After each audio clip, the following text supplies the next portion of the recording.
What's up, guys? I have to say something I really didn't want to say, but it's got to happen because, well, there are lies and, if at the minimum, inconsistencies in some of the things Tate is saying now versus some of the things he said the last couple years. Let me preface this with saying I'm a fan of Andrew and Tristan Tate. I think they're hilarious. I think they've done a lot of good, totally a net positive for the world.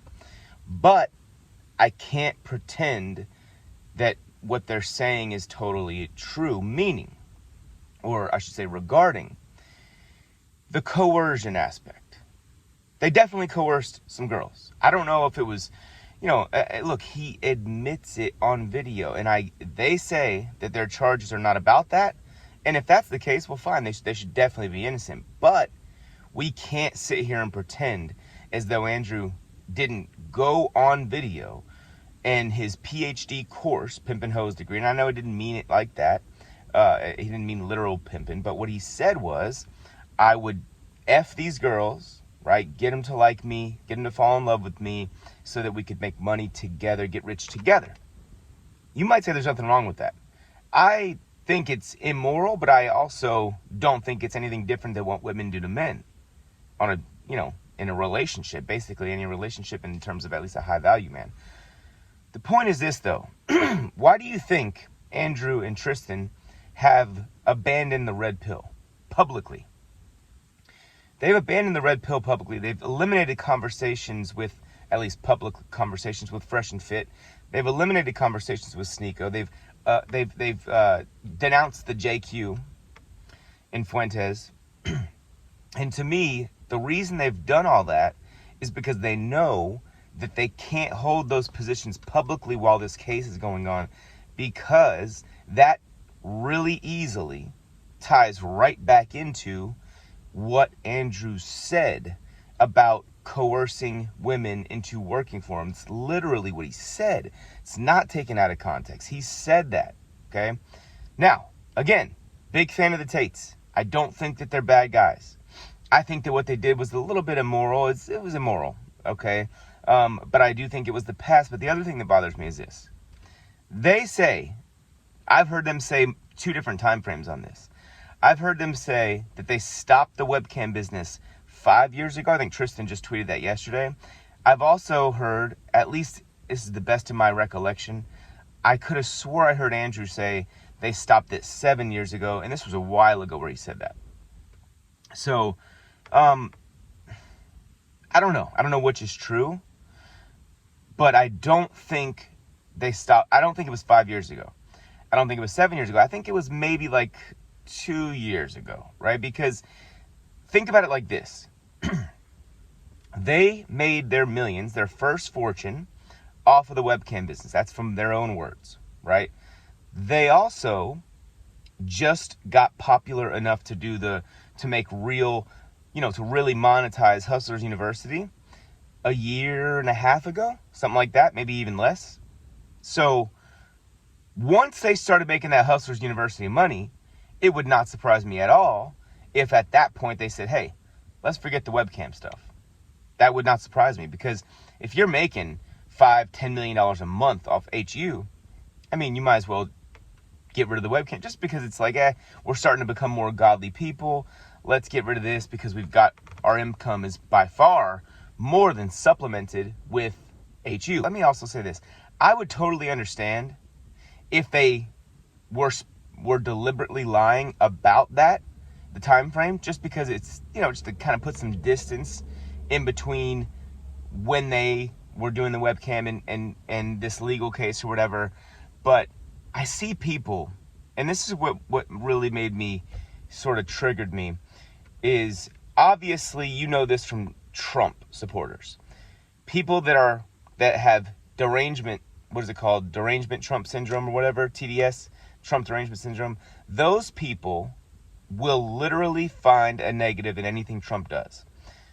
The people who are the complete opposite will find everything Trump does positive. Even the poke, they have found a way to say Trump rushed that to market in order to save us from being locked down for years. So my point is, That's when the right showed me that they can be just like the left. And when you look at Tate fans, you see that it doesn't matter. Not just Tate fans, but people on the opposite end of the spectrum. People either hate Andrew and Tristan Tate and don't know why, or they love Andrew and Tristan Tate and there's absolutely nothing you can do to show them that they're guilty of these crimes or that they're not great people. Nothing you can do. Again, let me state, Andrew and Tristan, absolutely a net positive. 90% of their message, 98%, 99% of their message is good for men. But you notice what he used, and maybe this was an act to a degree, to get extraordinarily popular so fast, he doesn't say those same things anymore. He's gotten way more Hollywood, way more unwilling to speak on certain things. Like the other day, he dropped a video about women don't drink water. That's just a funny, it's not going to piss anybody off. Before, he would say the wildest stuff that was still mostly true in generalities about women. But he backed way off of that. Why? Obviously, it's because he's got a pending court case going on where decades of prison time are hanging over his head. Or at least a decade, I would think. No expert in Romanian law, but the point is this. They get on the Tate speech, the first one back since they were out of jail, and they said, and it was cool, got me all hyped up, they said, dude, we're not shutting up. God's on our side. We don't care. Right? But then, and I would have advised them not to do that. I would have advised them to stay shut up until this case is over. Just talk about random, don't talk about the case. It's what you don't do that. Publicly. But what I'm seeing now is that they're pretending as though it's manipulative. It's manipulative. They're saying, we're not shutting up. What they said was, we could take our money and just go disappear. Tristan, when do you want to do that? And Tristan's like, nah, we have some important things to do.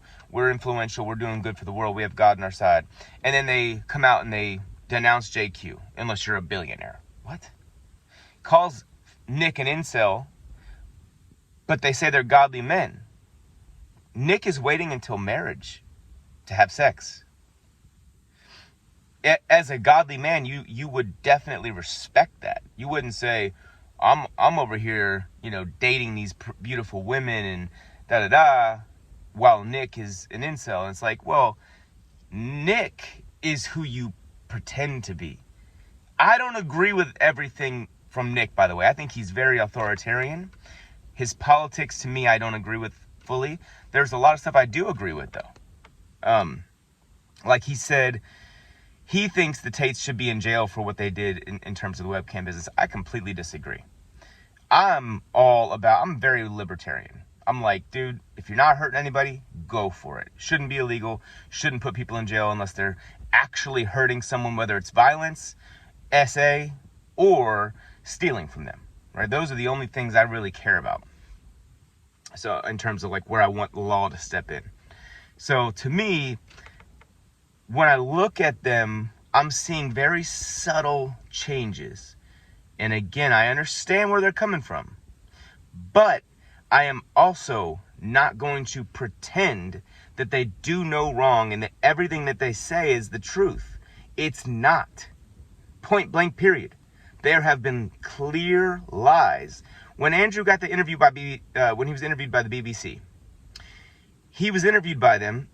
She quoted him in what I saw him say on video.